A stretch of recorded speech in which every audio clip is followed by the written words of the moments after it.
हाय दोस्तों, trading start करने से पहले अपन 3-4 पॉइंट डिस्कस कर लेते हैं। वो ऐसे पॉइंट है जो आपकी लाइफ चेंज कर देंगे, ट्रेडिंग लाइफ। तो उसमें से सबसे पहला पॉइंट आता है माइंडसेट। मैं 5 पॉइंट का डिस्कस करूँगा और फिर उसको एक्सप्लेन कर लेता हूँ। दूसरा पॉइंट होता है रीज़न।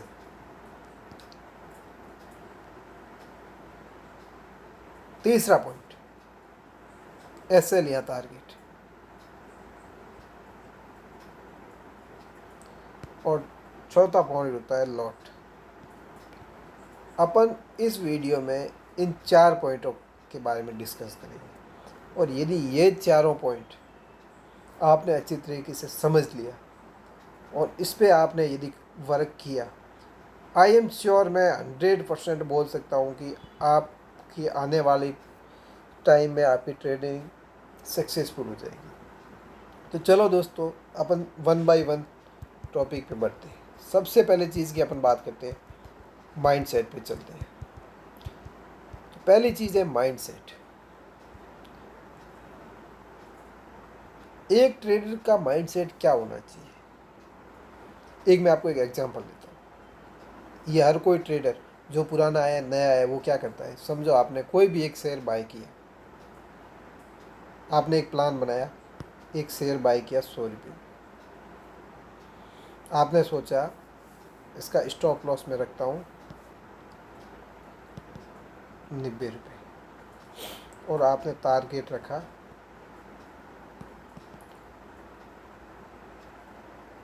120 का। ठीक है, ये आपने सोचा। यानी कोई भी ट्रेडर होगा वो एक ट्रेड करेगा, तो कोई भी ट्रेड लेने से पहले वो एक प्लान बनाएगा, एक रणनीति तैयार करेगा, how to execute this position. तो समझो आपने बाय किया 100 रुपये में, आपने स्टॉप लॉस 90 रखा और टारगेट 120 रखा, यह सोचा और आपने एक शेयर बाय कर लिया। ठीक है, अभी हुआ क्या? अभी ये चीज़ आपने देखना। अभी हुआ क्या कि जैसे ही आपने 100 रुपये पे टारगेट को एग्जीक्यूट किया और जैसे ही मार्केट 105 पे गया, आपने अपना टारगेट बुक कर लिया। फिर क्या हुआ, अगले ही 5 मिनट में वही चीज़ 115 पे चली गई, वही चीज़ 120 पे गई, वो करते करते 140 पे चली गई। अभी आपके मन में गिल्टी फील होने लगी कि यार मैं 105 में नहीं बेचा होता तो 140 पे मैं बुक कर लेता तो मेरे को इतना प्रॉफिट मिल जाता, ये वो ये सब चीज़ें आपके दिमाग में आने लगी। ये जनरली 95% ट्रेडरों के साथ ऐसे ही होता है, क्योंकि वो बिना रणनीति मार्केट में उतरते हैं, पैसे लगा के प्रॉफिट न बुक करके लॉस करके जो भी करके घर पे चले जाते हैं। ये चीज़। अभी दूसरा चीज़ क्या होता है, इसका उल्टा। इसका उल्टे का मतलब क्या होता है कि आपने आपका टारगेट तो 120 रखा था, आपने 105 पे बुक किया। अभी दूसरा क्या हुआ, माइनस मार्केट आया 90 पे। आपने क्या किया, आपका एसएल जो 90 का था उसको हटा के आपने 80 पे रख दिया। मार्केट गया 80 पे तो आपने हटा के रख दिया 70 पे, फिर रख दिया 60 पे, फिर रख दिया 50 पे। और ये चीज़ देखते ही देखते आपका पूरा का पूरा फंड ख़त्म होने की सिचुएशन पे आ गया। फिर आप एग्जिट हुए।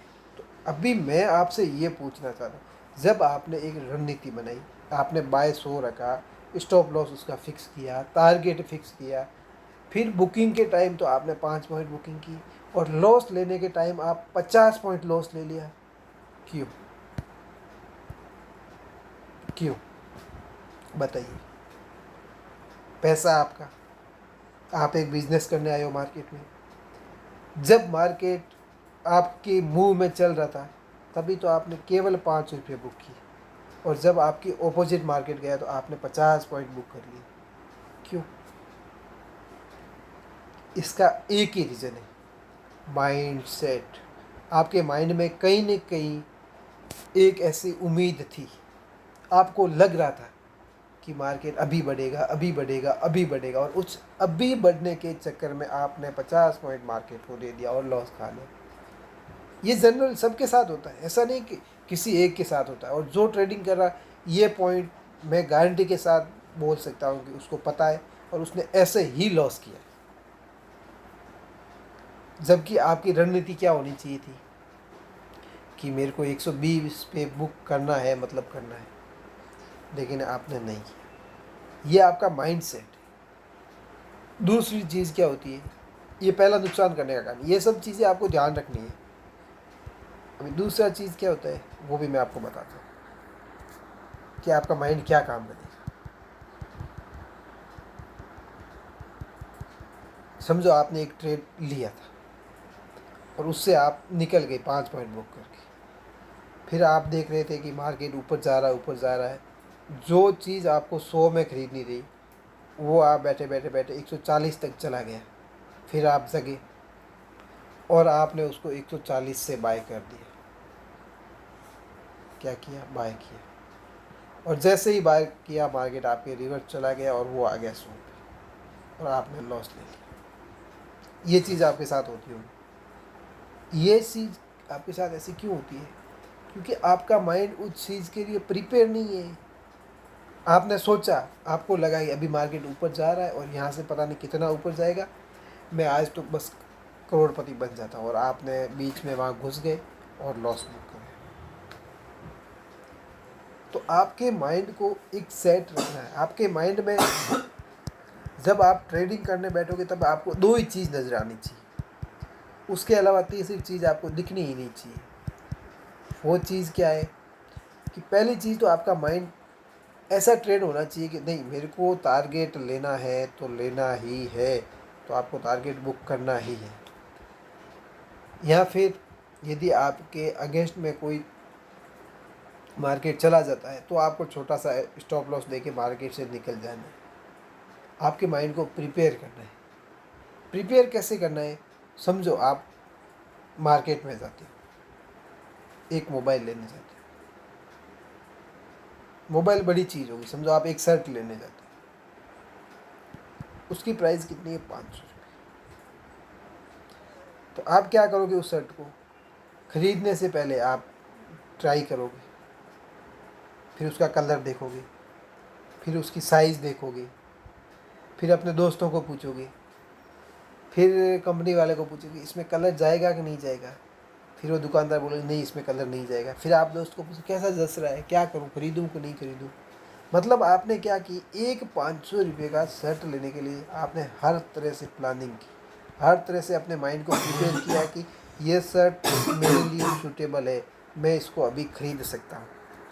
तो वैसे ही कोई भी शेयर खरीदने के लिए आपको आपके माइंड को उस शर्ट की तरह प्रिपेयर करना है कि नहीं, मैं इसको ख़रीद रहा हूँ तो क्यों ख़रीद रहा हूँ, क्या कारण है, क्या मैंने ऐसा देखा कि मैं इसको ख़रीद रहा हूँ, ख़रीदूँगा तो ये कितना चलेगा, कहाँ तक जाना है, यदि नहीं गया तो कहाँ मेरे को एग्जिट होना है। तो ये सब आपके माइंड में होना चाहिए। दूसरा चीज़ आता है रीज़न। रीज़न मतलब क्या? दूसरा पॉइंट रीज़न। रीज़न का मतलब है क्यों, वाई। मैं कोई ट्रेड क्यों ले रहा हूँ, क्या कारण है मेरा कोई ट्रेड लेने का। मैंने इस ट्रेड में ऐसे क्या देखा कि मैं यहाँ से कोई भी शेयर बाय कर रहा हूँ, कोई भी ऑप्शन बाय कर रहा हूँ, कोई भी फ्यूचर बाय कर रहा हूँ, क्यों कर रहा हूँ। आपने देखा होगा मार्केट में, मार्केट कभी ऐसे चल रहा है, कभी ऐसे, कभी आपने मार्केट ऐसे देखा होगा, अप से डाउन आ रहा है, ऐसे अप है, ऐसे धीरे धीरे धीरे धीरे डाउन आ रहा है। कभी मार्केट इस फॉर्मेट में जा रहा है, कभी मार्केट ऐसे जा रहा है। तो ये एक सब सेटअप है। मतलब ये आप ऐसे देखोगे तो ये एक एम पैटर्न है, ये डब्ल्यू पैटर्न है, ये मार्केट एक चैनल में मूव कर रहा है, यहाँ से इसने ब्रेकआउट दिया, ये मार्केट एक चैनल में मूव कर रहा है। तो रीज़न का मतलब हुआ एक सेटअप, एक रणनीति कि मार्केट में मैं कोई भी शेयर ले रहा हूँ तो क्यों ले रहा हूँ, इसके पीछे क्या रीज़न है। समझो एक अपन एक चीज़ बताते हैं। आपने यहाँ पे एक चैनल बना लिया, ये मार्केट यहाँ से खुला ऐसे कर और यहाँ से इसने ब्रेकआउट दिया, तो यहाँ पे आपने क्या किया, बाय किया। अभी बाय क्यों किया कि आपके पास एक रीज़न था कि मार्केट एक इस चैनल में चल रहा है और यहाँ से इसने ब्रेकआउट दिया, मतलब ये मार्केट बहुत ऊपर जाने वाला है।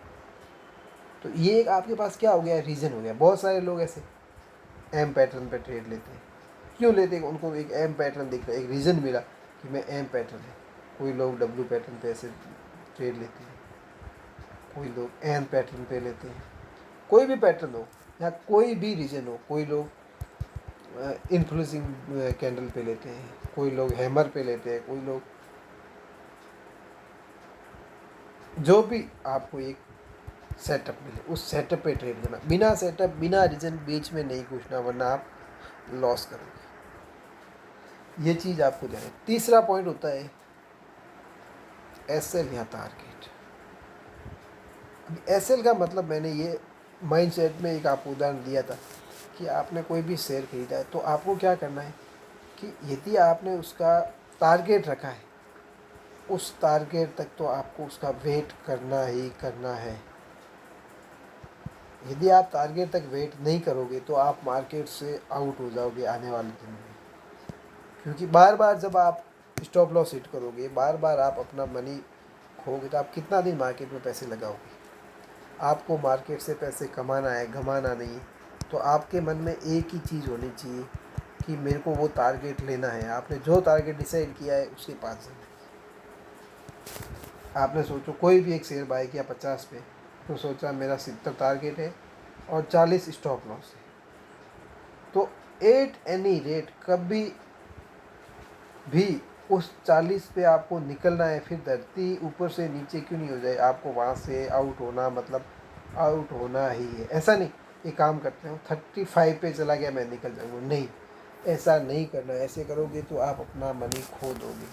आपको एक ही टारगेट होना चाहिए कि 40 रुपये में मेरे को यहाँ से एग्ज़िट होना है, मतलब होना है। और टारगेट आपका 70 है, तो आप कोशिश करनी है कि 70 तो बुक करना ही करना है, और उससे ज़्यादा भी आप बुक करने की कोशिश कर सकते हैं। उसके लिए आपको क्या करना है, आपके स्टॉप लॉस को ट्रायल करना है। धीरे धीरे ट्रायल करते करते ऊपर जाते रहें, तो आप उसमें क्या मैक्सिमम प्रॉफिट उठा सकते हैं। बहुत सारे ट्रेडर ऐसे होते हैं कि नहीं मैं तो बैठ ही नहीं सकता। समझो आपने 50 पे बाय किया, मार्केट 60 पे चला गया है, तो आप अपने स्टॉप लॉस को ट्रायल करके 45 पे ले आओ। मार्केट 65 पे गया है तो आप 50 पे ले आओ। अभी आपका रिस्क एकदम कम हो गया, कोई रिस्क नहीं। फिर 70 पे गया, फिर 80 पे गया है, तो आप इसको 60 पे कर सकते हैं। 90 पे गया तो 70 पे कर सकते हैं। तो क्या आप मैक्सिमम प्रॉफिट भी उठा सकते हैं। ये चीज़ें बेसिक चीज़ें, अपन बेसिक ही डिस्कस कर रहे हैं, इतना अभी डीपली नहीं जा रहे हैं। डीपली नेक्स्ट जैसे जैसे मैं वीडियो बनाऊंगा अपन डीपली उसमें घुसेंगे और काम करेंगे। पर ये चीज़ें आपको बेसिक ध्यान ही रखनी, क्योंकि इसके बिना आप मार्केट में सर्वाइव नहीं कर पाओगे। चौथा पॉइंट होता है लॉट साइज। आपको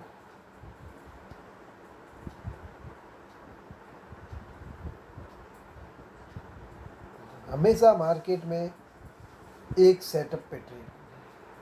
अभी आप एक रीजन एक सेटअप पे यदि ट्रेड कर रहे हो तो उसमें आपकी जो लॉट साइड होती है वो हमेशा फिक्स होनी चाहिए। यदि आपकी लॉट साइज फिक्स नहीं है तो आप मार्केट में सर्वाइव नहीं कर सकते ज़्यादा दिन।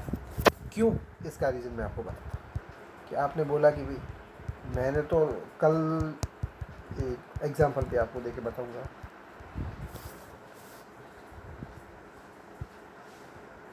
समझो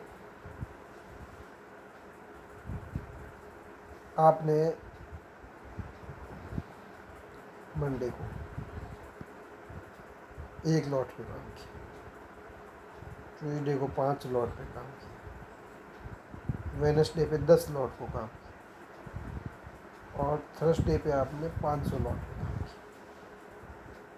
किया। यहाँ 50 लॉट पे काम किया। समझो अभी आपने समझो मंडे को 50 पॉइंट का प्रॉफिट निकाला, ट्यूसडे को आपने लॉस किया, थर्सडे को आपने 10 लॉट में वापस प्रॉफिट किया। ये मैं 50 पॉइंट का बोला, और थर्सडे को आपने 50 पॉइंट में वापस लॉस कर दिया। तो अभी आप मेरे को बताओ कि आपका एवरेजिंग कहाँ से पड़ा। आपने समझो 50 रुपये की बात करो, आपने मंडे को 50 रुपये कमाए, ट्यूसडे को आपने क्या किया, 5 लॉट मतलब 250 रुपये कमा दिए, तो आप ओवरऑल इन दोनों की तुलना में क्या रहे, लॉस में रहे। अभी वेडनेसडे को समझो आपने 10 लॉट पे काम किया,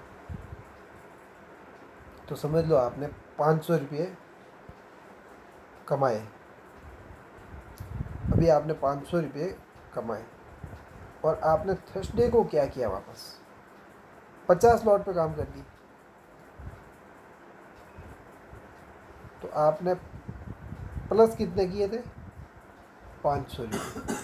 कितने लॉट पे, 10 लॉट पे, तो 50 लॉट पे क्या हो गया, आपके 2500 रुपये माइनस हो गए, तो आप ओवरऑल लॉस में रहोगे। तो आपको क्या करना है, एक फिक्स लॉट कर देना। यदि आप चाहो कि नहीं मैं तो 2 ही लॉट पे काम करूँगा, तो आपको 2 लॉट पे काम करना है। यदि आप चाहो कि नहीं मेरे को तो 5 लॉट पे काम करना है, तो आप 5 लॉट पे काम करो।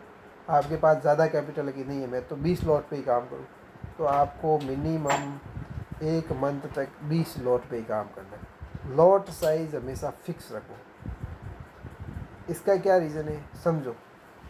कभी कभी आपने लॉट बढ़ाया, आपने 1000 लॉट किया और उसमें आपको 10 पॉइंट का प्रॉफिट मिला, आप खुश हो गए और आपने 10,000 रुपये कमा लिए, नो प्रॉब्लम। आपने कमाया तो प्रॉब्लम नहीं, लेकिन समझो वही टाइम यदि वो लॉट आपकी साइड की विपरीत पड़ जाए, आपको लगे मार्केट अप जाना चाहिए, मार्केट आपकी ओपोजिशन डायरेक्टर में चला जाए, तो क्या होगा, तो आपको बहुत बड़ा लॉस हो सकता है जो आपने सोचा भी नहीं। तो ऐसा आपको मार्केट में काम नहीं करना है। आपको मार्केट में हमेशा एक फिक्स लॉट साइज पे काम करना है, और जहाँ तक संभव हो 5 लॉट से ज़्यादा लॉट पे बिगनर को काम नहीं करना चाहिए, मेरा ऐसा मानना है। क्योंकि क्या होता है कि यदि वो 5 लॉट पे काम करेगा तो उसको प्रॉफिट तो थोड़ा फटाक से दिख जाएगा, लेकिन जो लॉस है वो धीरे धीरे इतना बड़ा होगा कि वो उसको कवर करते करते उसकी रीढ़ की हड्डी टूट जाएगी। तो दोस्तों मैंने आपके साथ ये जनरिक 3-4 बातें डिस्कस की। ये सब बातें आपकी आने वाली ट्रेडिंग में बहुत काम आएगी, जिससे क्या है आप मार्केट में लॉन्ग टाइम तक बने रहोगे। नेक्स्ट वीडियो में अपन पैटर्न की बात करेंगे, एक सेटअप की बात करेंगे, सेटअप कैसे कैसे होते हैं, उन पर कैसे ट्रेड करना है, कैसे टारगेट रखना है। ये वीडियो पसंद आए दोस्तों तो लाइक ज़रूर कर देना। Thank you.